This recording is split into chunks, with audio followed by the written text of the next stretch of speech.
أقيموا صفوفكم وسدوا الخلل. الله أكبر.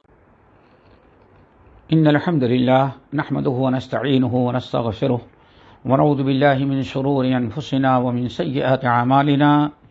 من يهده الله فلا مضل له ومن يضلله فلا هادي له وأشهد أن لا إله إلا الله وأشهد أن محمدا عبده ورسوله. يا أيها الذين آمنوا اتقوا الله حق تقاته ولا تموتن إلا وأنتم مسلمون.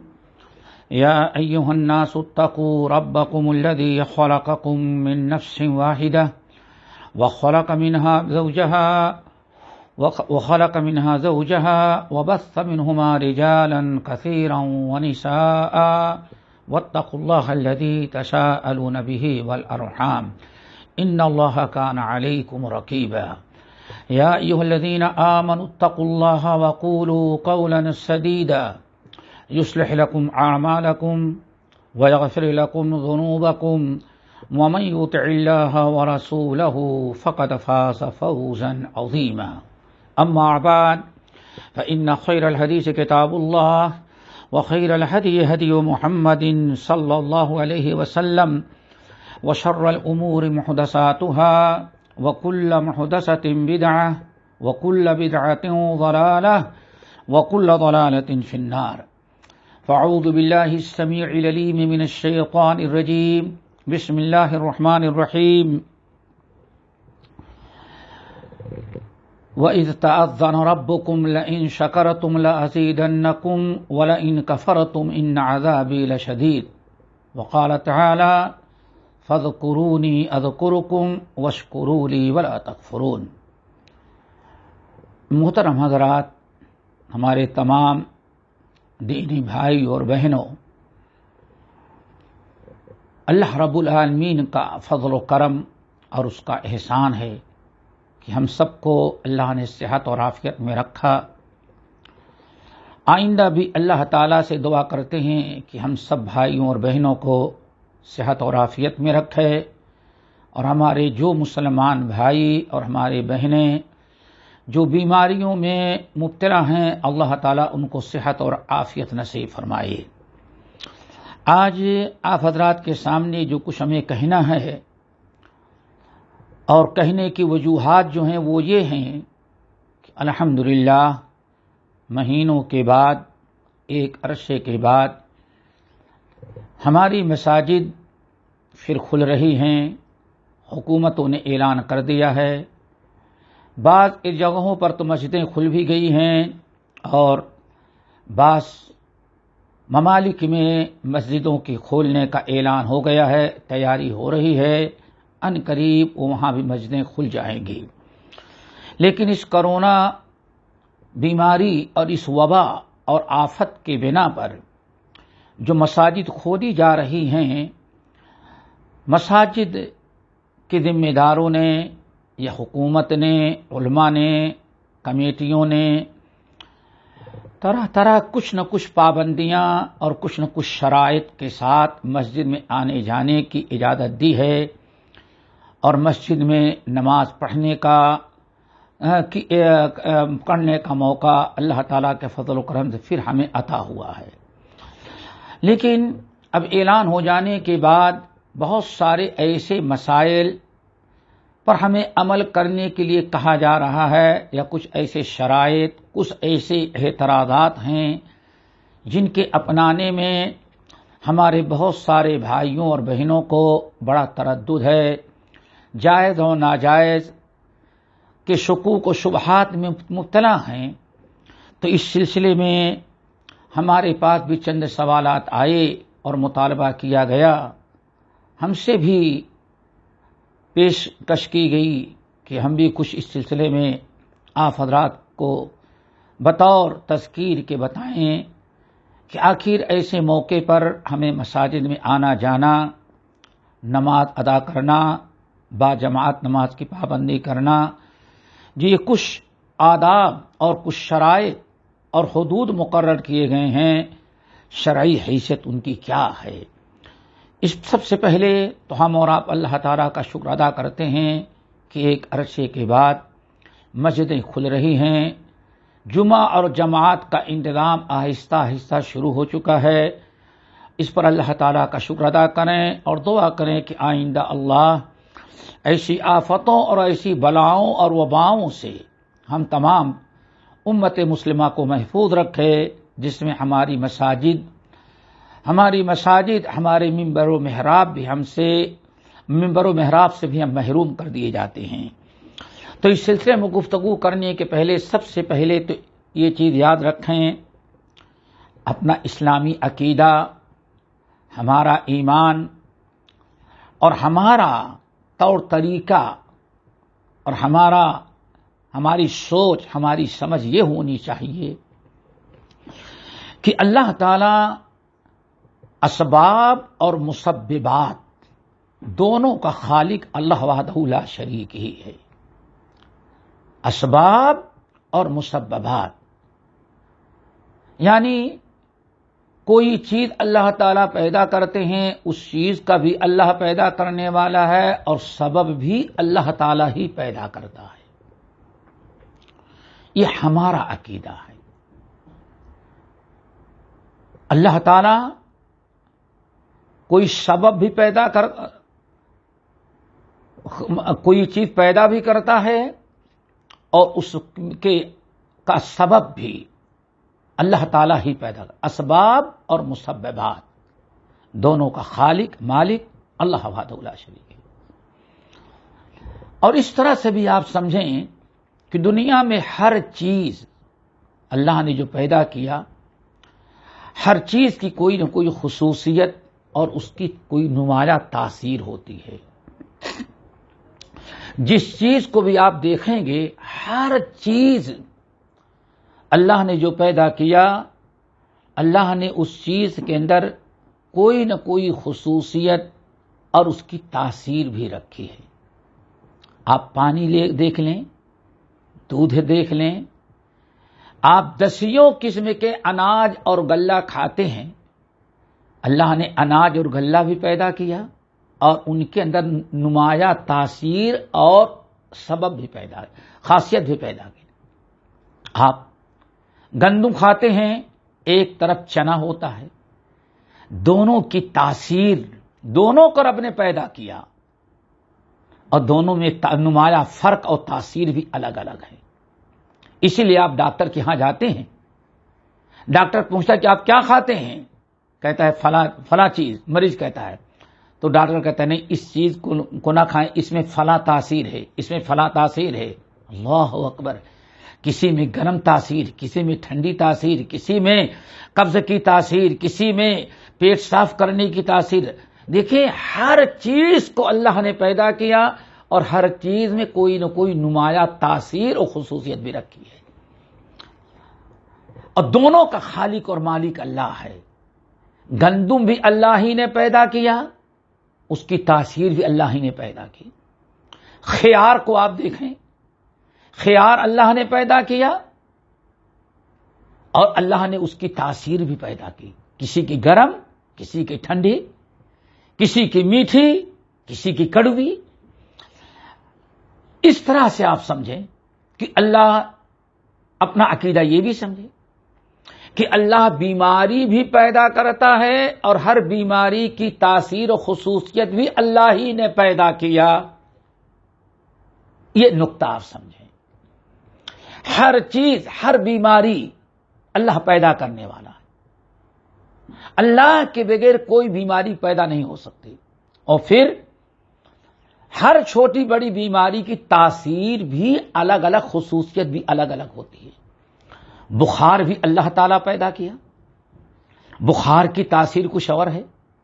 زکام ہوتا ہے آپ کو، زکام بھی اللہ کے حکم سے، اور زکام کی تاثیر بھی اور ہوتی ہے۔ تو بیماری بھی اللہ نے پیدا کیا، ہر بیماری کی خصوصیت اور ہر بیماری کی تاثیر بھی اللہ نے پیدا کیا۔ بعض بیماریاں ایسی ہیں کہ انسان کو بیماری ہے، اس کی بیماری کسی پر اثر انداز نہیں ہو سکتی، کیوں؟ اللہ نے اس بیماری کے اندر کوئی ایسی خصوصیت نہیں رکھی ہے۔ لیکن آج دنیا جانتی ہے کھانسی زکام جیسی بیماری جو عام سی بیماری ہے، دنیا جانتی ہے، تجربہ بتاتا ہے کہ ایک آدمی کو زکام ہوتا ہے تو دوسرا اس سے بچتا ہے. کیوں؟ اس کی تاثیر یہ کہ ہاں ایک کا زکام کبھی اس کے جراثیم سے دوسرے کو بھی زکام ہو جاتا ہے. دونوں کا اللہ خالق ہے، بیماری بھی اور بیماری کی تاثیر بھی اللہ تعالیٰ پیدا کرتے ہیں. ہمارا عقیدہ یہ ہے کہ ہر بیماری کو اللہ نے پیدا کیا، ہر بیماری کی تاثیر بھی اللہ ہی نے پیدا کیا.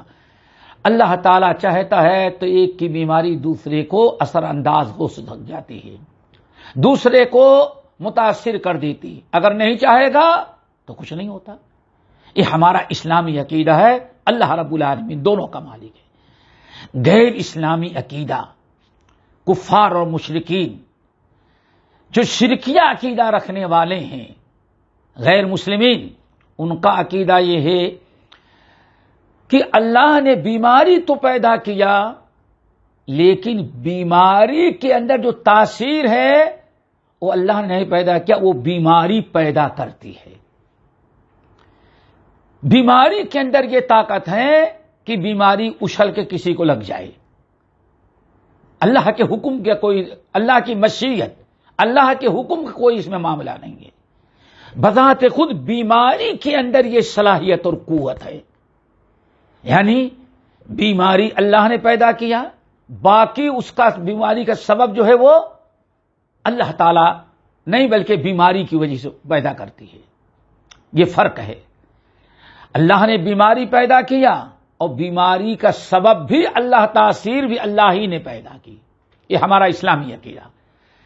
اور مشرکین کا عقیدہ، اللہ نے بیماری کو پیدا کیا، بیماری پیدا کیا اور بیماری کے ساتھ ساتھ بیماری تو پیدا ہوئی، بذات خود بیماری کے اندر اپنی قوت، طاقت، صلاحیت ہے کہ جو بھی اس کے قریب گیا اس کو بیماری اڑ کے اس کو لگ جاتی ہے.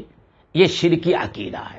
اسلام نے اسی کو منع کہ لا عدوى ولا طیرۃ ولا حامۃ ولا سفر ولا نو ولا غول. اللہ رسول نے فرمایا نہیں، ایسی کوئی طاقت نہیں کہ بیماری کسی کو اچھل کر کے لگ جائے.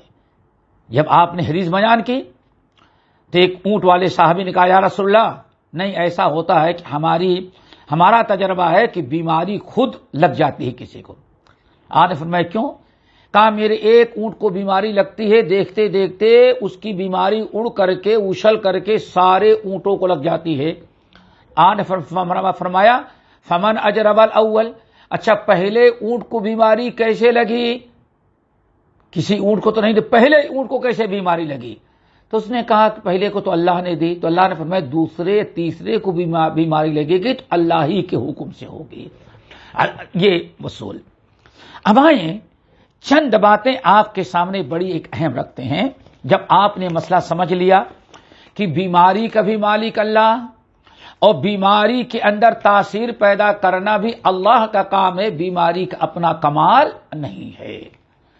سبب اسباب بھی اور مسببات بھی، دونوں کا مالک اللہ وحدہ لا شریک ہے. اب آئیں آج جو مسائل ہمارے سامنے پھیلے ہوئے ہیں ان مسائل کے لیے ہم نے چند باتیں آپ کے سامنے رکھنے کے لیے سوچا ہے. وہی باتیں وہی چیزیں رکھتے ہیں. انہی چیزوں کو آپ سن لینے کے بعد انشاءاللہ ہمیں یقین ہے اللہ تعالیٰ کی ذات سے کہ ہمارے بہت سارے اشکالات دور ہو جائیں گے.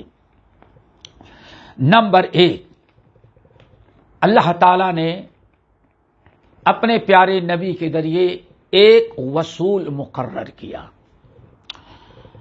حضرت ابو سعید خدری، عبداللہ ابن عباس، عبادہ ابن صامت اور کئی صحابہ سے حدیث مروی ہے.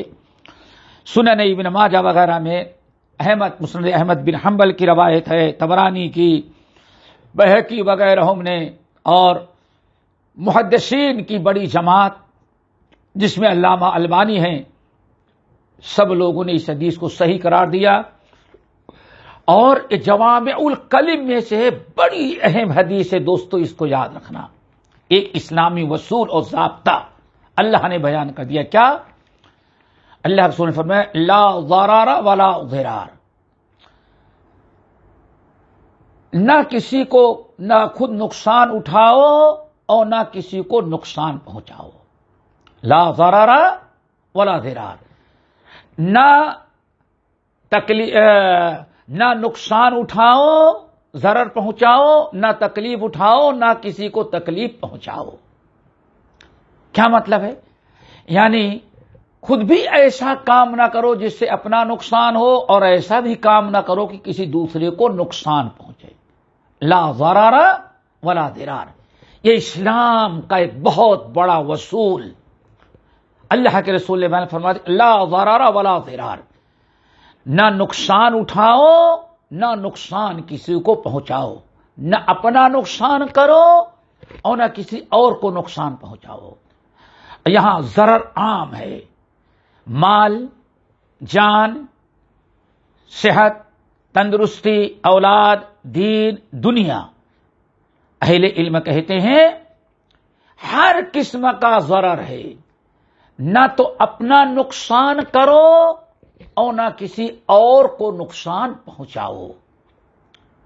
اب ہم یہ کہہ سکتے ہیں اسی حدیث کی روشنی میں نہ تو بیماری اپناؤ نہ اپنی بیماری سے کسی کو نقصان پہنچاؤ. لا ضرر ولا ضرار. یہ حدیث ایک اصول ہے. تمام اہل علم کے نزدیک اس میں عموم ہے، ہر چیز کو شامل ہے. جانی نقصان، مالی نقصان، بدنی نقصان، دین کا، دنیا کا، کاروبار کا، کسی بھی قسم کا نقصان نہ اپنا کرو اور نہ اپنے سے کسی اور کو نقصان پہنچاؤ. نہ خود بیماری خریدو، زبردستی بیمار ہونے کی کوشش کرو، اور نہ کسی کو بیماری اور نقصان پہنچاؤ اپنے ذات سے. ایک اصول تو یہ ہے. دوسرا اصول دوستو بڑا اہم ہے، وہ بھی یاد رکھیں. اللہ نے ارشاد فرمایا قرآن پاک سورۃ النساء کی آیت نمبر 29 وَلَا تَقْتُلُوا أَنفُسَكُمْ إِنَّ اللَّهَ كَانَ بِكُمْ رَحِيمًا. اے ایمان والو وَلَا تَقْتُلُوا أَنفُسَكُمْ، اپنے آپ کو قتل نہ کرو، یعنی کوئی ایسی حرکت نہ کرو جس سے تمہاری جان کا خطرہ ہو. ان اللہ کان بکم رحیما، اللہ تعالیٰ تمہارے اوپر بڑا مہربان ہے.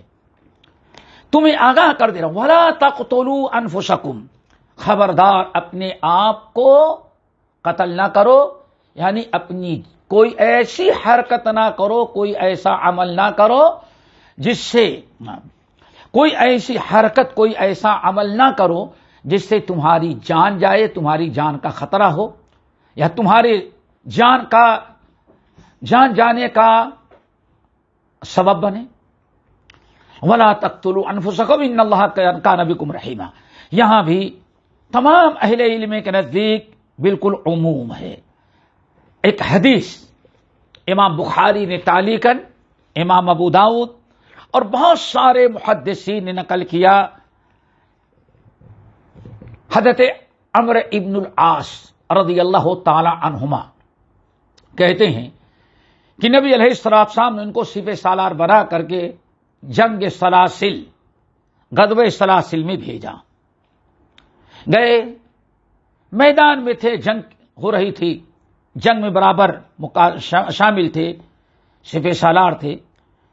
رات کو سوئے اور ان کو غسل کی ضرورت پڑ گئی، جنابت لاحق ہو گئی اور ان کو غسل کی ضرورت پڑ گئی. اب صبح فجر کے لیے جب اٹھے تو اس وقت سردی کا موسم تھا، ٹھنڈی ہوائیں چل رہی تھیں. انہوں نے سوچا کہ اگر میں غسل کروں گا، ناپاک ہوں، نماز پڑھنا ہے اور امامت کرنی ہے، اگر میں نے غسل کر لیا تو شاید میں بیمار پڑ جاؤں یا میری جان کا خطرہ ہے. اللہ اکبر، صحابی کا عمل ذرا دیکھیں. انہوں نے غسل کرنے کے بجائے تیمم کر لیا. غسل واجب تھا، غسل فرض تھا، جنابت لاحق ہو گئی تھی. انہوں نے غسل کے بجائے تیمم کیا اور اپنے تمام ساتھیوں کو، جتنے مسلمان ہزاروں کی تعداد میں تھے، سب کو انہوں نے فجر کی نماز جماعت کے ساتھ پڑھا دی، امامت کیا، اور سارے لوگوں نے ان کے پیچھے نماز فجر ادا کر لی۔ بڑی چیمے گویاں ہوئی جب نبی علیہ الصلوۃ والسلام کے پاس فوج لوٹ کر کے آئی۔ دیکھیں ان پر غسل واجب تھا، لیکن ٹھنڈی کا موسم تھا، کڑاکے کی سردی، ان کو ایک ڈر اور خوف پیدا ہوا کہ اگر میں نے غسل کر لیا تو میری جان کا خطرہ ہے، یہ ہماری بیماری کا خطرہ، میں بیمار ہو جاؤں گا، اور اس جنگ کی حالت ہے، سپہ سالار ہوں، بیمار ہو جانے کے بعد بہت ساری چیزیں متاثر ہو جائیں گی، اس لیے بیماری کے ڈر سے انہوں نے تیمم کیا اور فجر کی نماز پڑھا دی۔ جب پلٹ کر کے نبی علیہ السلام کے پاس آئے تو انہوں نے نبی علیہ السلام سے کہا، یا رسول اللہ، ہم نے تو ایسی نماز پڑھا دی، اور کچھ لوگوں نے روایت کیا، ساتھیوں نے آ کے شکایت کی، یا رسول اللہ، عمرو بن العاص نے ہمیں ایسی نماز پڑھا دی، ان پر غسل تھا، واجب تھا، جنابت لاحق تھی، اور غسل نہیں کیا، تیمم کر کے انہوں نے نماز پڑھا دی، ہم لوگوں نے تو نماز پڑھ لیا، لیکن ہماری نماز ہوئی کہ نہیں ہوئی؟ تو اللہ کے رسول نے حضرت عمرو بن العاص کو بلایا اور کہا، یا عمرو صلیت بالناس وانت جنوب، ارے تم جنابت کی حالت میں غسل نہ کیا اور تم نے ایسے ہی اپنے تمام ساتھیوں کو نماز پڑھا دیا، کس چیز نے تم کو منع کیا؟ تو انہوں نے کہا، یا رسول اللہ، مجھے ڈر لاحق تھا، خوف تھا کہ میں نہاؤں گا تو اتنی کڑاکے کی سردی تھی، مجھے ڈر تھا کہ میں بیمار ہو جاؤں گا، مجھے اپنی صحت اور اپنے جان کا ڈر تھا، اس لیے ہم نے ایسے ہی نماز پڑھا دیا۔ اللہ اکبر۔ حضرت عمرو بن العاص رضی اللہ تعالیٰ عنہ کہتے ہیں اور دیگر صحابہ کرام کہتے ہیں، جب نبی علیہ السلام سے کہا میں نے اس لیے نماز پڑھا دیا، مجھے ڈر تھا، تو اللہ نے فرمایا غسل کیوں نہیں تم نے کیا؟ کہا، یا رسول اللہ تعالیٰ میں ڈرا اور خوف آیا تو مجھے اللہ تعالیٰ کا قرآن، اللہ تعالیٰ کی کتاب قرآن کی ایک آیت یاد آ گئی کہ اللہ نے فرمایا وَلَا تَقْتُلُوا أَنفُسَكُمْ إِنَّ اللَّهَ كَانَ بِكُمْ رَحِيمًا، اے ایمان والو اپنے آپ کو قتل نہ کرو، مارو نہیں، اپنی جان نہیں گواؤ، اللہ تمہارے اوپر بڑا مہربان ہے۔ یا رسول اللہ، مجھ نے اس آیت کو رو دلیل پکڑی، اس آیت کی وجہ سے کہ اللہ نے قتل کرنے کو منع کیا ہے، جان کی حفاظت کا حکم دیا ہے، صحت کی حفاظت کا حکم دیا ہے، اس لیے میں نے اسی جنابت کی حالت میں غسل کے بجائے تیمم کر کے نماز پڑھا دی۔ حضرت عمرو بن العاص کہتے ہیں جب میں نے آیت اپنی دلیل پیش کی، فضحک النبی صلی اللہ علیہ وسلم، تو نبی علیہ السلام ہنس پڑے، ولم یقل شیئا، اور کچھ آپ نے ہمیں اعتراض نہیں کیا، ہمیں منع نہیں کیا۔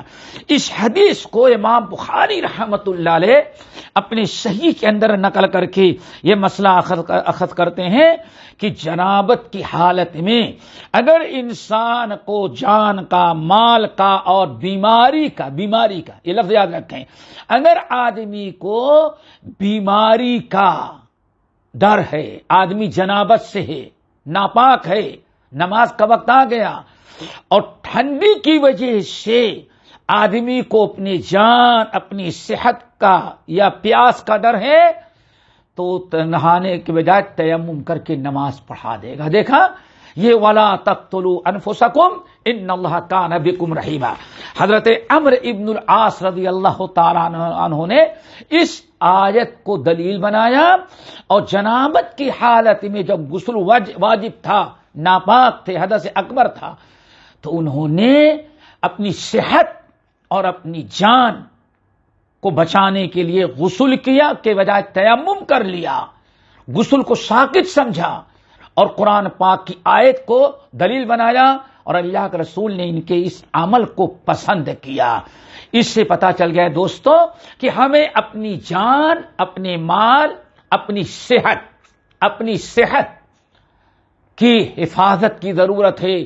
ایسا کوئی عمل کرنا جس سے ہماری صحت کا خطرہ ہو، جان کا ڈر ہو اور صحت کا نقصان ہو، اللہ رب العالمین نے ہمیں منع کیا ہے وَلَا تَقْتُلُوا أَنفُسَكُمْ إِنَّ اللَّهَ كَانَ بِكُمْ رَحِيمًا.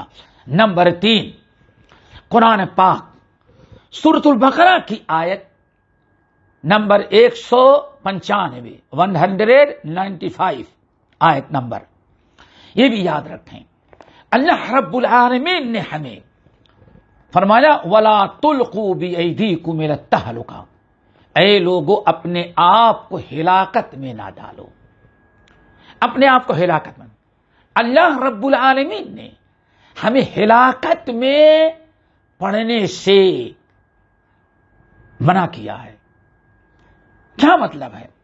کوئی ایسا عمل نہ کرو جس سے تمہاری جان، تمہارے مال، تمہارے دین کی ہلاکت ہو، جس میں تمہاری ہلاکت کا ڈر ہے، خوف ہے،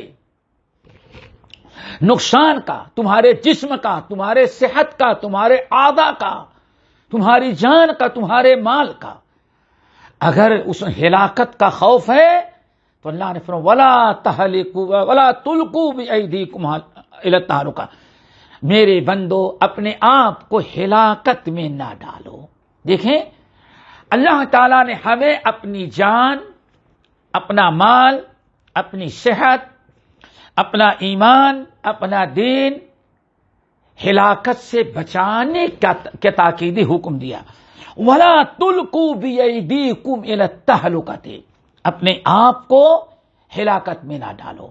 پتہ چلا ہر ایسا عمل، ہر ایسی چیز، ہر ایسا سفر، ہر ایسی مجلس، ہر ایسی محفل جہاں انسان کے جان، مال، صحت، ایمان، ان تمام چیزوں کی ہلاکت ہو، اللہ رب العالمین نے ایسی جگہوں پر جانے اور ایسے عمل سے ڈالو، خبردار اپنے آپ کو ہلاکت میں نہ ڈالو. تو ہلاکت کی کیا شکلیں ہیں؟ بہت ساری شکل. اس حدیث کے نزول کے متعلق بہت ساری روایات مفسرین نے اہل علم نقل کیا ہے، لیکن سارے علماء کا اس بات پر اتفاق ہے. ابن جریر صحابہ سے لے کر کے ابن جریر، امام شوکانی، امام قرطبی، جتنے محدثین ہیں، مفسرین، سب کا اتفاق ہے کہ آیت عموم پر ہے. ہر وہ چیز جو انسان کو نقصان اور ہلاکت، جس میں انسان کی صحت ہلاکت ہے، جان کی ہے یا مال کی ہے، ہر ایسی چیز سے ہمیں بچنا ضروری ہے. اپنے آپ کو ہلاکت سے بچانا، اپنی جان کا بھی، اپنے صحت کا بھی، اپنی عزت کا بھی، اپنے مال کا بھی، ہر اعتبار سے صحت کا بچانا، اپنے آپ کو ہلاکت سے بچانا ضروری ہے. ہلاکت کی بہت ساری شکلیں ہیں، جن میں ایک بیماری بھی ہے. ایسی بیماری جو جان لیوا ہو، ہلاکت والی ہو، صحت برباد کر دینے والی ہو، ایسی بیماری سے بھی اپنے آپ کو بچانا ضروری ہے. علامہ عبد الرحمن السعدی رحمۃ اللہ علیہ نے اپنی تفسیر سعدی کے اندر تقریباً 9-10 شکلیں بتائی ہیں کہ انسان کیسے کیسے ہلاکت میں پڑ جاتا ہے. ان میں سے ایک بیماری بھی ہے. اس تفصیل میں نہیں جانا چاہتا، مقصد ہمارا یہ بتانا ہے کہ دیکھیں اس طرح سے ہلاکت سے انسان کو اپنے آپ کو بچانا بہت ہی ضروری ہے. نمبر 4 انسان کے لیے ضروری ہے، انسان کے لیے ضروری ہے، یہ بھی بڑی اہم چیز ہے. چوتھی چیز ضروری ہے کہ انسان کو اللہ رب العالمین نے، انسان کو اللہ رب العالمین نے شریعت اور دین، اللہ رب العالمین نے دین کا مکلف کیا ہے، شریعت کا مکلف کیا ہے، بہت سارے احکام پر عمل کرنے کا حکم دیا. بڑے فرائض واجبات ہیں، بڑے منکرات اور محرمات ہیں جن سے بچنا ضروری ہے، فرائض اور اوامر ہیں جن کا بجا لانا ضروری ہے. اللہ رب العالمین نے بہت سارے احکام ہمارے اوپر فرض قرار دیا، لیکن ساتھ ہی ساتھ اللہ تعالیٰ نے بڑا کرم کیا کیا کہ لوگوں ہم نے تمہارے اوپر یہ چیزیں فرض قرار دیا ہے، یہ ساری چیزیں فرض ہیں، ان کو کرنا ہے، ان کو ادا کرنا ہے، لیکن اللہ نے ہماری استطاعت کا بڑا خیال رکھا ہے۔ اللہ نے فرمایا یہ چیزیں تو ہم نے تمہارے اوپر فرض قرار دیا ہے، لیکن اتنا ہی تم کرو جتنے کی استطاعت تمہارے اندر موجود ہے۔ دوستو بڑی اہم تعلیم ہے، اس کو سمجھیں۔ ہر عمل کرنا ہے، نماز اللہ نے فرض قرار دیا، نماز پڑھنی ہی پڑھنی ہے، کسی بھی صورت میں نماز نہیں چھوڑنا ہے۔ اللہ نے روزہ فرض قرار دیا، روزہ رکھنا ہی ہے، کسی بھی صورت میں روزے کی چھوٹ نہیں ہے۔ لیکن اللہ نے فرمایا جتنی تمہارے اندر استطاعت ہے، مثلا نماز ہے، اللہ نے نماز پڑھنا فرض قرار دیا، 24 گھنٹے میں 5 وقت کی نماز، ہر نماز میں قیام ہے، قعود ہے، رکوع ہیں، سجود ہیں، تشہد ہے، کھڑا ہونا بھی ہے، بیٹھنا بھی ہے، رکنا بھی ہے، رکوع بھی، سب کچھ ہے۔ لیکن اللہ نے فرمایا فاتقوا اللہ ما استطعتم، میرے بندو اتنا ہی تم ادا کر لو جتنے کی استطاعت و طاقت تمہارے اندر ہے۔ اگر نماز میں کھڑے ہونے کی طاقت نہیں، بیٹھ کر کے نماز پڑھ لو۔ اگر رکوع سجدہ کرنے کی طاقت نہیں تو اشارے سے رکوع سجدہ کر لو، اللہ اکبر، کرو ضرور، لیکن اتنا ہی اللہ تعالیٰ تم سے قبول کر لے گا جتنے کی استطاعت تمہارے اندر ہے۔ لا یکلف اللہ نفسا الا وسعہا۔ اگر بیماری کی بنا پر 100% ہم نے جو کہا اس پر عمل نہیں کر سکتے تو کتنا عمل کرنے کی طاقت ہے اتنا ہی تم عمل کرو، تمہاری عبادت ہم قبول کر لیں گے، تمہاری نماز ہم قبول کر لیں گے۔ اسی لیے اللہ نے ارشاد فرمایا سورۃ التغابن کی آیت فاتقوا اللہ ما استطعتم واسمعوا واطیعوا، اے میرے بندو تم اللہ تعالیٰ سے ڈرو جتنا تمہارے اندر طاقت ہے۔ تمہارے طاقت سے زیادہ اللہ تعالیٰ تم کو مکلف نہیں کرتا، جتنی استطاعت ہے۔ نماز فرض ہے، لیکن نماز پڑھنے میں اتنا ہی تم پڑھو، ایسے اتنا ہی ادا کرو جتنے کی تمہارے اندر طاقت ہے۔ جو چیز تمہارے طاقت کے باہر ہے ہم قبول کر لیں گے، تم معذور ہو۔ یہ لفظ یاد رکھیں۔ نبی علیہ الصلوۃ صحیح بخاری و مسلم کی روایت، ام المومنین عائشہ رضی اللہ تعالیٰ عنہ فرماتی ہیں کہ اللہ رسول نے ارشاد فرمایا سددو، تم سیدھے چلو، 100% عمل کرو، سددو وقاربو، لیکن اگر 100% عمل نہیں کر سکتے تو قریب چلو، جتنی طاقت ہے اتنا تو کرو۔ اللہ اکبر، قریب چلو، یہ ہم کو حکم دیا گیا۔ اسی لیے اللہ رسول نے ارشاد فرمایا اے لوگو فَإِنْ أَمَرْتُكُمْ بِشَيْءٍ، میں تمہیں تو حکم دیتا ہوں کہ اے میرے مسلمان امت کو تم فلاں کام کرو، فَإِذَا أَمَرْتُكُمْ بِشَيْءٍ، میں تمہیں جب کوئی چیز کہتا ہوں کرنے کے لیے، کوئی حکم دیتا ہوں تو اتنا ہی تم کرو جتنا تمہارے اندر استطاعت ہے۔ اللہ اکبر، یہ اسلام کا اصول ہے کہ اللہ نے ہمارے اوپر جو فرائض مقرر کیے ہیں ہمیں ان کی پابندی کرنا، ان کو ادا کرنا ہے۔ لیکن اگر کسی مجبوری کی بنا پر ہم 100% ویسے نہیں ادا کر پاتے جیسے اللہ نے حکم دیا ہے تو اللہ نے فرمایا جتنے کی طاقت ہے اتنا تم کر لو، باقی ہم تمہیں معاف کر دیں گے، تمہاری وہی ٹوٹی پھوٹی عبادت ہمارے ہاں قابل قبول ہو جاتی ہے۔ تو یہ بھی یاد رکھیں، یہ چوتھا اصول ہے۔ نمبر 5 میرے بھائیوں، ایک بڑی اہم چیز ہے، اللہ رب العالمین نے، ہم نے شروع میں بتایا اللہ تعالی اسباب اور مسببات، بیماریاں اور ان کے اندر تاثیر اور ان کی خصوصیات، ہر چیز کو پیدا کرنے والا اللہ رب العالمین ہے۔ ہمیں اس بات پر یقین ہونا چاہیے، لیکن اللہ رب العالمین نے ہمیں احتیاطی تدابیر، وہ بیماریاں جن کی تاثیر میں ہے کہ کسی اور کو وہ بیماری متاثر کر دیتی ہے، ایسی تمام بیماریوں سے ہمیں احتیاط کرنے کا، بچنے کا حکم دیا ہے۔ اللہ اکبر۔ میں کہتا ہوں اگر دیکھا جائے تو معلوم پڑتا ہے کہ یہ آیات اور یہ حدیث آج ہماری مشکلات کو حل کرنے کے لیے نازل ہوئی۔ یہی اسلام کی خوبی ہے۔ قرآنی آیات اور رحمت للعالمین کی حدیث کا یہی کمال ہے کہ جب بھی ان کو بیان کیا جائے تو معلوم پڑتا ہے کہ آج ہماری مشکلات کو حل کرنے کے لیے پیارے نبی کی حدیث، ذرا سوچو کتنی پیاری چیز۔ نبی علیہ السلام ارشاد فرماتے ہیں، تعلیم دی کہ لوگوں ایسا کرو، لوگوں احتیاط کرو۔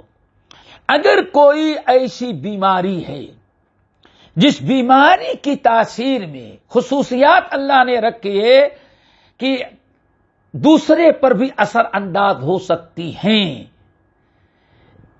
اثر انداز ہونا بھی اللہ کے حکم سے ہوگا، لیکن اللہ نے ہمیں دنیاوی تدابیر اختیار کرنے کا حکم دیا ہے۔ یہ پیارے نبی کا فرمان ہے اور پیارے نبی کا حکم ہے۔ چنانچہ صحیح مسلم، سنن صحیح، ابن ماجہ، مسند احمد بن حنبل، بہت ساری کتب حدیث کی روایت حضرت عمرو بن شرید اپنے باپ الشرید رضی اللہ تعالیٰ عنہ سے روایت کرتے ہیں، کہتے ہیں کہ نبی علیہ الصلوۃ والسلام کے پاس جب ثقیف کا، طائف کا وفد آیا، ثقیف بہت بڑا قبیلہ تھا، ثقیف کا قبیلہ آیا اور کبھی لوگ آئے اور نبی علیہ السلام کے پاس اسلام قبول کرنے کے لیے آئے۔ اسلام قبول کرنے کے وقت ہاتھ ملا، مصافحہ کر کے ہاتھ بیعت کی جاتی تھی۔ نبی علیہ السلام سارے لوگوں سے بیعت کر لیے، ہر ایک سے مصافحہ ملایا، لیکن وفد کے اندر شرید رضی اللہ تعالیٰ عنہ کہتے ہیں وفد میں ایک انسان تھا جو کوڑھی تھا، جذام کی بیماری تھی، کوڑھ کی بیماری۔ نبی علیہ السلام نے، اللہ اکبر، ذرا دوستو دیکھو، یہ ایسی بیماری کوڑھ کی ہے کہ دوسروں کو اثر انداز ہو سکتی ہے، لیکن اللہ کے حکم سے، بغیر اللہ کے حکم سے نہیں۔ اللہ نے بیماری بھی پیدا کی اور اس کے اندر یہ تاثیر بھی پیدا کی، سبب بھی مسبب بھی، دونوں کا خالق اللہ رب العالمین ہے۔ بیماری کے اندر اپنے سے طاقت نہیں کہ اڑ کر کے چلی جائے، بس یہ ہے کہ سبب ہو جاتا ہے، اللہ کا حکم ہوتا ہے تب۔ آپ نے فرمایا جب وہ کوڑھی انسان، اس کی آئی باری کہ وہ آپ سے ہاتھ ملائے، بیعت کرے، مصافحہ کرے اور بیعت اسلام کرے، سب سے آپ نے کر لیا۔ جب اس کی باری آئی تو اللہ کے رسول نے فرمایا قد بایعنا کا فرجہ ہو، آپ نے زبان سے کہہ لیا ہم نے آپ کی بیعت قبول کر لی، یہی آپ کے لیے کافی۔ اللہ اکبر، اللہ۔ دیکھو دوستو، نبی علیہ السلام رحمت للعالمین ہو کر کے آپ جیسا کسی کا توکل نہیں، آپ جیسا کسی کا ایمان نہیں، لیکن اس کے باوجود پیارے نبی نے اپنے لیے نہیں بلکہ امت کو، قیامت تک آنے والے ہمارے اور آپ جیسے امتیوں کو، خصوصاً اس صدی کے مسلمان جن کے اندر وساوس، شکوک کی بیماریاں، شبہات کی بیماریاں، ایمان کمزور، توکل کمزور، اللہ تعالیٰ سے رشتہ کمزور، پیارے نبی نے اس آج سے 1450 سال قبل تقریباً ہمارے تعلیم کے لیے یہ عمل کیا۔ فرمایا صاحب آپ ایسا کریں، آپ نے زبانی کلمہ پڑھ لیا، وعدہ کر لیا، اب ہاتھ نہ ملائے، قد بایعنا کا، بغیر مصافحہ ملائے ہم نے آپ کی بیعت کو قبول کر لیا۔ تمام شراح حدیث نقل کرتے ہیں اس میں نبی علیہ السلام نے آنے والی امتیوں کو یہ تعلیم دی اور یہ بڑا ہی اہم سبق سکھلایا اور بہترین قسم کی نصیحت کی۔ تو آج اگر اطباء اور ڈاکٹر آج بھی کسی بیماری کے متعلق فیصلہ کر دیں، تجربہ کریں، تجربہ سے ثابت ہو جائے، ریسرچ سے ثابت ہو جائے اور ڈاکٹروں کے قول اور ان کے ریسرچ کے مطابق اگر علماء یہ فتویٰ دے دیں کہ بھائی مسافہ نہ ملائیں تو بہتر ہے، پیر سے پیر نہ ملائیں تو بہتر ہے، ذرا جسم سے دور رکھیں تو بہتر ہے، تو شرعاً کوئی مداخلہ، کوئی حرج نہیں. یہ احتیاطی تدبیر ہے، اس شریعت سے ٹکراتی نہیں، توکل سے نہیں ٹکراتی. نبی علیہ الصلوۃ والسلام نے ایسا کیا. ہاں اگر کسی کا ایمان بڑا مضبوط، بڑا توکل ہو، شکوک و شبہات میں ذرہ برابر وہ مبتلا ہونے کا ڈر نہ ہو، تو ایسے لوگوں سے اگر مسافہ کر لے تو اس کو ہم حرام نہیں کہتے، یا کسی عالم نے ناجائز نہیں کہا، لیکن احتیاطی تدبیر اپنانا ہی افضل ہے. چونکہ نبی علیہ السلام نے ایک مرتبہ ایک جذامی انسان کے ساتھ بیٹھ کے کھانا بھی کھایا، کہا اللہ پر توکل کرو، کھاؤ، یہ بھی ہو سکتا ہے. اللہ کے نے دونوں تعلیم دی. تو اس حالت میں جبکہ ایمان اور توکل کمزور ہو، یقین نہیں، شکوک و شبہات اور اڑتی پڑتی خبروں کے ہم شکار ہو جاتے ہیں، تو بہتر ہے اس حدیث کے مطابق عمل کرنا. نمبر 6 دوستو، بڑی اہم چیز ہے یہ بھی. اب آپ ذرا دیکھیں کہ کبھی انسان، آپ کا توکل بڑا اچھا ہے، کبھی انسان کا عقیدہ خراب ہونے کا ڈر رہتا ہے، شکوک و شبہات کی بنا پر، شیطانی وساوس کی بنا پر، تو وہاں بھی ہمیں احتیاط کر لینا چاہیے. کیوں؟ ممکن ہے کہ شیطان اس کے ذریعے ہمارا عقیدہ خراب کر دے. مثال کے طور پر ایک جگہ کوئی وبا، کوئی بیماری پھیلی ہوئی ہے، کوئی بیماری، کوئی وبا پھیلی ہے، لوگ مر رہے ہیں، بیمار ہو رہے ہیں، طرح طرح کی مشکلات گھرے ہوئے ہیں. ہمارا آپ کا 100% عقیدہ نہیں، ہم جائیں گے، اگر اللہ نے تقدیر میں لکھا ہے تو یہاں بھی نہیں جائیں گے جب بھی بیماری، اور تقدیر میں نہیں لکھا تو وہاں جانے کے بعد بیماری نہیں.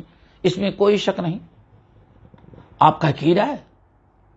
اگر بیماری لگ بھی گئی تو ہم اور آپ تو یہی کہیں گے نہیں، اللہ کا حکم تھا. بیماری کے اندر کوئی طاقت نہیں، اللہ کا حکم تھا. ہم نہ بھی یہاں آتے جب بھی ہم کو بیماری لگتی، یہ اللہ کا حکم تھا. اللہ اکبر. ہم تو یہ کہہ دیں گے، لیکن اگر آپ ایسی جگہ جا رہے ہیں، ڈاکٹر نے منع کیا، آپ کے گھر والوں نے منع کیا، آپ کے دوست احباب نے منع کیا، نہیں اللہ کے واسطے آپ وہاں نہ جائیں، اللہ کے واسطے وہاں نہ جائیں، نہیں میں توکل کرتا ہوں جاؤں گا. اگر آپ چلے گئے، آپ کے نصیب میں بیماری لکھی تھی، نہ جاتے جب بھی بیماری لگتی. لیکن اگر بیماری لگ گئی آپ کو اللہ کے حکم سے، تو جتنے رشتے ناتے، جتنے لوگ سنیں گے، سب کا عقیدہ خراب. دیکھیں منع کیا گیا تھا، وہاں نہ جاتا تو یہ بیماری اس کو نہ لگتی. آپ کا عقیدہ نہیں، آپ کے واقعے کو دیکھ کر کے دوسروں کا عقیدہ خراب ہوتا ہے. اس لیے دوستو یہ چیز بھی اسلام میں بڑی اہم ہے. آپ کسی اور کے عقیدے کو خراب کرنے کا ذریعہ اور سبب نہ بنیں. اسی لیے اللہ کے رسول نے فرمایا، وہاں وبا ہے تو جاؤ نہیں، اور وہاں جہاں ہو وہاں وبا ہے تو وہاں سے نکلو نہیں. عمر فاروق رضی اللہ تعالیٰ عنہ اسی لیے اور وہاں جانے سے منع کر دیا تھا، خود نہیں گئے، واپس لوٹ گئے جہاں وبا تھی. چنانچہ اس نقطے کو بھی یاد رکھیں. نمبر 6 کہ بدعقیدگی سے کا سبب نہ بنے، نہ ہم مبتلا ہوں اور دوسرے مسلمانوں کو بھی بدعقیدگی سے بچانے کا سبب و ذریعہ بنے. چنانچہ انس بن مالک رضی اللہ تعالیٰ عنہ کی حدیث، جس کے امام ابو داؤد رحمۃ اللہ علیہ نے سنن میں اور بہت سارے لوگوں نے نقل کیا، اور باتفاق علماء یہ حدیث صحیح ہے، البانی شاہ رحمۃ اللہ علیہ نے بھی صحیح قرار دیا. حضرت انس بن مالک رضی اللہ تعالیٰ عنہ کہتے ہیں کہ نبی علیہ السلام کے پاس ایک شخص آیا اور کہنے لگا، یا رسول انا کلنا فی دار، ہم لوگ ایک ایسے گھر میں تھے جس میں ہمارا مال بہت بڑا تھا، ہماری اولاد بڑی پیدا ہو رہی تھی، مال کی بھی کثرت، اولاد کی بھی کثرت، الحمدللہ بہت ہم لوگ خوشحال تھے. لیکن مشکلیں آئی، ہم نے وہ گھر چھوڑ کر کے دوسرا مکان ہم لوگوں نے لے لیا، وہاں چلے گئے تو وہاں جانے کے بعد بچے بھی مر رہے ہیں، مال اموال بھی کم ہو رہا ہے، ساری ترقی رک گئی ہے، ساری بلائیں ہمارے اوپر آ رہی ہیں۔ اللہ کے رسول کے پاس شکایت کیا۔ اللہ کے رسول جانتے تھے کہ سب کچھ اللہ کے حکم سے، یہ نہ بھی آتا اسی پرانے گھر میں رہتا تو وہاں یہ مصیبت آتی۔ پہلے گھر میں اس وقت تھا جب تک کہ مصیبت کا وقت نہیں آیا تھا، اور اس گھر میں آیا مصیبت کا وقت اس وقت پورا ہوا جب اس گھر میں آیا۔ آپ جانتے تھے، لیکن عوام کا سمجھانا بہت مشکل ہوتا ہے۔ اللہ کے رسول نے فرمایا بھائی ایسا کرو، ضروھا ذمیمتن، ایسا کرو، اگر تمہارے ذہن میں یہ بات بیٹھ گئی ہے، یہ وسوسہ آ چکا ہے، نہیں اس گھر میں آئے تب سے ہماری تکلیف بڑھ گئی، اولاد بھی گھٹتی جا رہی ہے، جانور بھی مرتے جا رہے ہیں، مویشی بھی ختم ہو رہے ہیں، تو اللہ کے رسول نے فرمایا ایسا کرو، اس گھر کو چھوڑ دو، تم کہیں اور جا کر کے بدگمانی سے، بدعقیدگی سے بچنے کے لیے اللہ کے رسول صلی اللہ علیہ وسلم نے اس شخص کو حکم دیا تم وہاں چلے جاؤ۔ حدیث صحیح ہے۔ سنن نبی داؤد کی ایک روایت اور ہے، اس پر اہل علم کا کلام ہے، لیکن بالکل اس حدیث سے تائید ہوتی ہے۔ فروا بن مسیک کہتے ہیں کہ میں آیا، میں نے کہا یا رسول اللہ میری وہ زمین جو فلاں جگہ ہے وہاں ہمارے باغات ہیں اور کھیتیاں ہیں، کھجور کے درخت ہیں، سب کچھ ہے، وہاں جانور مویشی ہیں، وہاں آئے دن بڑی وبا، بڑی پریشانیاں، بڑی بیماریاں وہاں آتی ہیں، ہر وقت کوئی بلا وہاں آئی رہتی ہے۔ اللہ کے رسول نے ارشاد فرمایا ایسا کرو، اگر وہاں بڑی بلا اور آفت آتی ہے تو اس کو چھوڑ دو، دعھا عنکا، اس کو چھوڑ کر کے کسی اور جگہ جا کر کے اپنا انتظام کر لو۔ کیوں؟ فَإِنَّ مِنَ الْقَرَفِ الطَّلَفِ، چونکہ جہاں وبائیں ہوں، جہاں بلائیں ہوں، وہاں جانا اپنے آپ کو ہلاکت کرنا ہے، اس لیے تم وہاں چلے جاؤ۔ دوستو یہ نمبر 6۔ اسی طرح سے نمبر 7 بہت ہی ضروری ہے احتیاطی تدابیر میں، اگر احتیاطی تدابیر بیماریوں سے بچنے کے لیے جو اللہ تعالی نے، اسلام نے، اہل علم نے جو تدبیر اختیار کرنے کا حکم دیا ہے، دوستو اگر وہ تدابیر ہم اختیار نہ کریں تو یہ ہمارے لیے جائز نہیں ہے۔ ان تدابیر کا اختیار کرنا اب ضروری ہے، اور اپنے آپ کو پرہیز بے احتیاطی سے اور لاپرواہی سے اپنے آپ کو ہلاکت میں ڈال دینا یہ کسی بھی صورت سے جائز نہیں ہے۔ سنن نبی داؤد، سنن ابن ماجہ کی روایت، علامہ البانی اور اکثر محدثین نے اس کو صحیح قرار دیا۔ جابر بن عبداللہ رضی اللہ تعالیٰ عنہما کہتے ہیں ہم لوگ ایک سفر میں گئے، ایک جنگ کا موقع تھا، نبی علیہ السلام نے بھیجا، ہم میں سے ایک شخص کے سر میں پتھر لگا اور سر بہت زخمی ہو گیا، سر پھٹ گیا، بڑی تکلیف ہوئی، لہو لہان۔ وہ نوجوان سویا اور اس کو جنابت لاحق ہو گئی، غسل کرنے کی ضرورت پڑ گئی۔ صبح اٹھا، سردی کا موسم، ٹھنڈی ہوائیں، ٹھنڈا پانی تھا، کڑاکی کی سردی پڑ رہی تھی۔ اس نوجوان نے اپنے ساتھیوں سے پوچھا بھائی ہمیں غسل کی ضرورت پڑ گئی ہے تو کیا ہم غسل کریں یا کہ تیمم کر کے نماز پڑھنے؟ لوگوں نے کہا یہ پانی رکھا ہے، تم پانی رکھنے پر طاقت رکھتے ہو، تم کو غسل کرنا ہی کرنا ہے۔ لوگوں نے لا علمی سے اس کو فتویٰ دیا، اس کو غسل کرنے پر مجبور کیا، غسل کیا اور تکلیف بڑھی، وہ انسان اسی میں مر گیا، وہ نوجوان صاحب اسی میں مر گئے۔ جب پلٹ کر کے لوگ آئے، جابر بن عبداللہ کا، جب ہم لوگ واپس آئے تو نبی علیہ السلام کو اس کی خبر دی گئی۔ اللہ رسول اس کو لوگوں نے تیمم کرنے سے منع کیا، تیمم چاہتا تھا، تیمم کرنے سے منع کیا اور کہا کہ پانی ہے، تم غسل کرنے پر طاقت رکھتے ہو، تمہارے لیے غسل کرنا واجب ہے، تیمم جائز نہیں۔ اور وہ بیچارہ غسل کیا، انتقال کر گیا۔ آپ نے فرمایا قتلوہ، ان لوگوں نے غلط فتویٰ دے کر کے قتل کیا، غلط فتویٰ دے کر کے اس کو مار ڈالا، قاتلہم اللہ، اللہ ایسے غلط فتویٰ دینے والوں کو بھی برباد کر دے۔ کتنی خطرناک بد دعا اللہ کے رسول نے دی۔ فَإِنَّمَا شِفَاءُ الْعِيِّ فِي السَّوَالِ، السوال اصل میں جہالت کا علاج ہے، اہل علم سے سوال کرنا، جاہلوں سے سوال کرنا نہیں۔ دیکھیں اس شخص کو لیے تیمم کے رخصت تھی اسلام میں، لیکن اس نے اس کو احتیاط، اس کو تدبیر جو اللہ نے رخصت دی تھی، اجازت نہ ملی، آخر کار وہ مر گیا۔ اللہ کے رسول کتنا ناراض ہوئی۔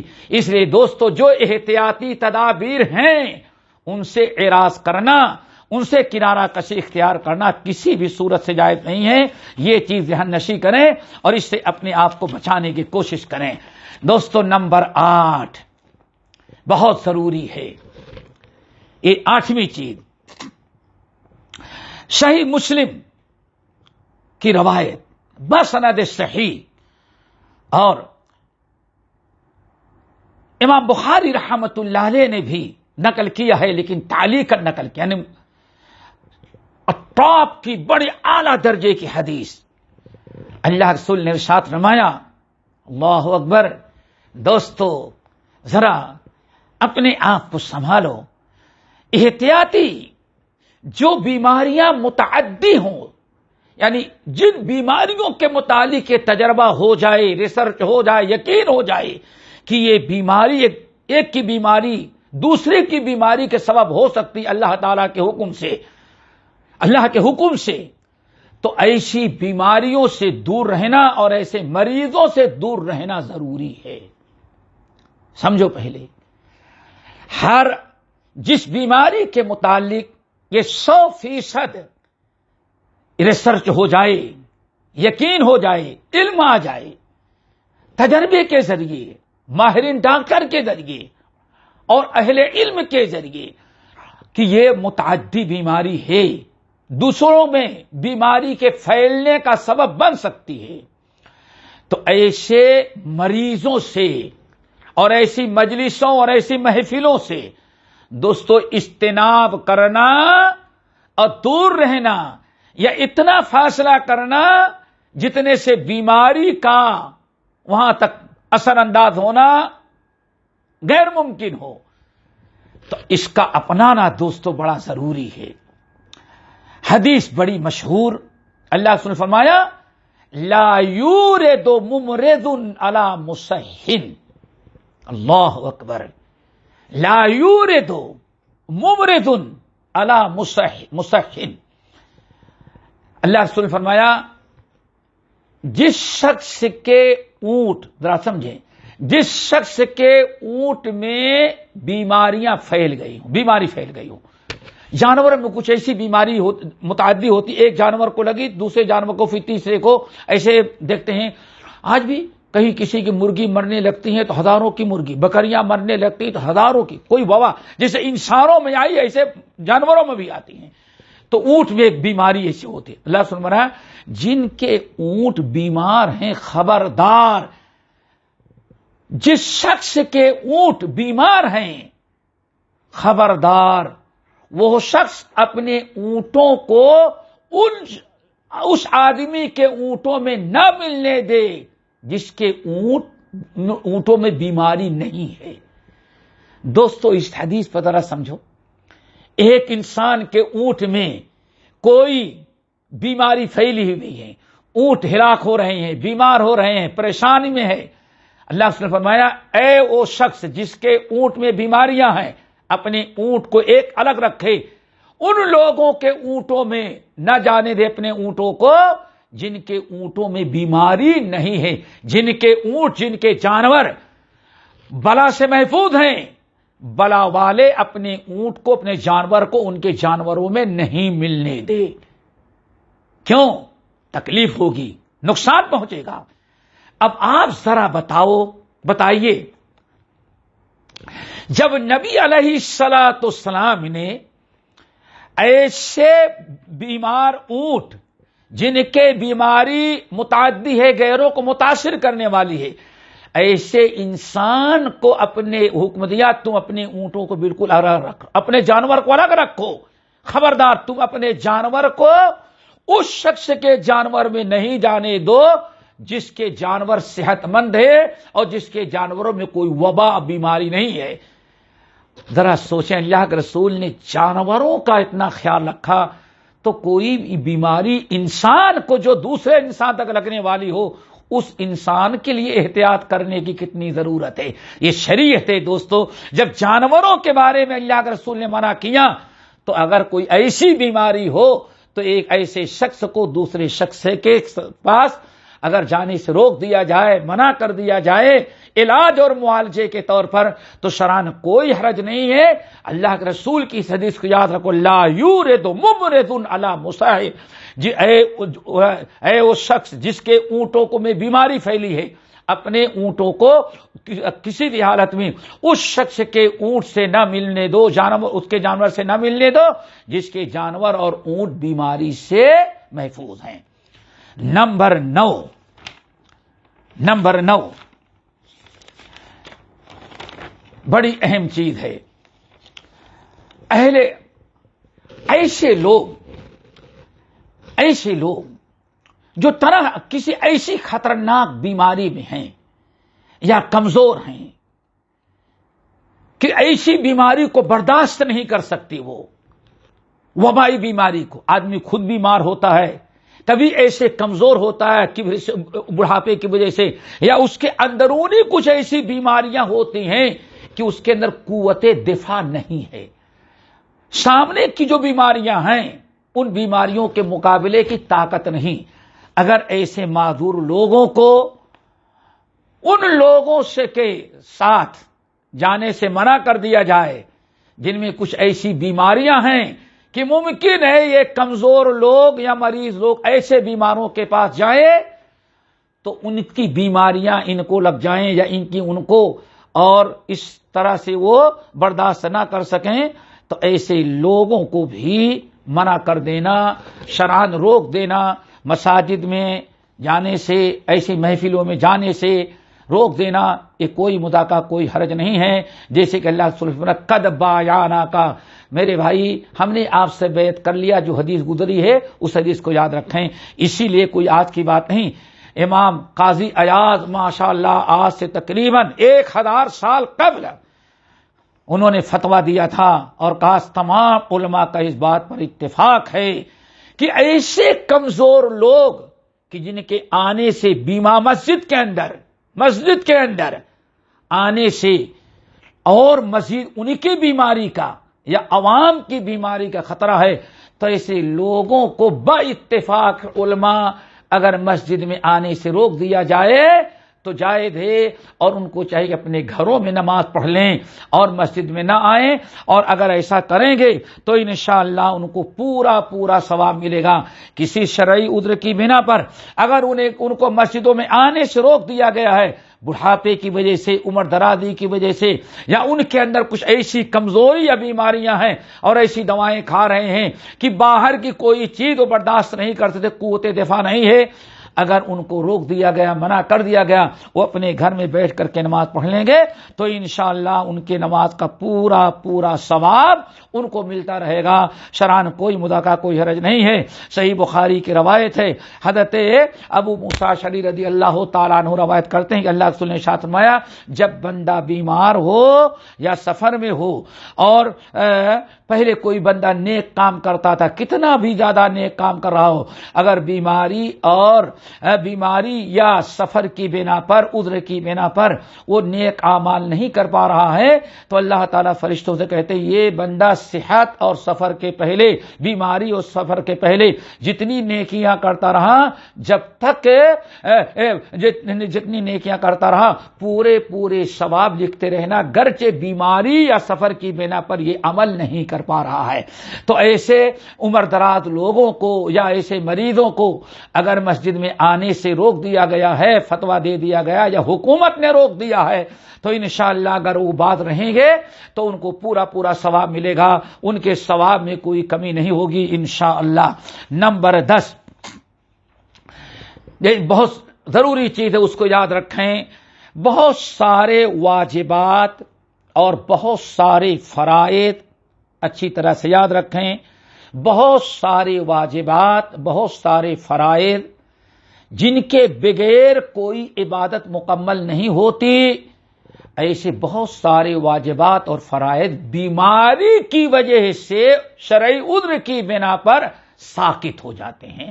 جیسے سفر میں کی وجہ سے روزہ رکھنا مشکل ہے، بیماری کی وجہ سے روزہ رکھنا ممکن ہے، ناممکن ہے، تو روزہ چھوڑ دے، بعد میں قضا کر لے گا. ایک انسان بیماری کی بنا پر ہے یا سفر کی بنا پر پانی استعمال کرنے میں قدرت نہیں رکھتا، ناپاک ہے، نماز کا وقت ہو جائے تو اللہ تعالیٰ نے غسل وضو سب ساقط کر دیتا ہے، تیمم کر لی کافی ہو جاتا ہے. ایسے بہت ساری چیزیں ہیں. یہ اسلام کا ایک اصول یاد رکھیے کہ بہت سارے فرائض اور واجبات شرعی عذر کی بنا پر ساقط ہو جاتے ہیں. تو اگر اب ہمارے لیے مسجدیں کھول دی گئی ہیں اور ہم بہت سارے واجبات اور فرائض، کسی واجب کسی فرض سے اگر ہم معذور ہیں ادا کرنے سے، تو اس کی بنا پر ہماری عبادت میں کوئی فرق نہیں پڑے گا. یہ 10 بنیادی چیزیں ہم نے بیان کی ہیں. اللہ تعالیٰ سب کو عمل کے توفیق نصیب فرمائے. اقول قولی ھذا واستغفر اللہ من کل ذنب واتوب الیہ.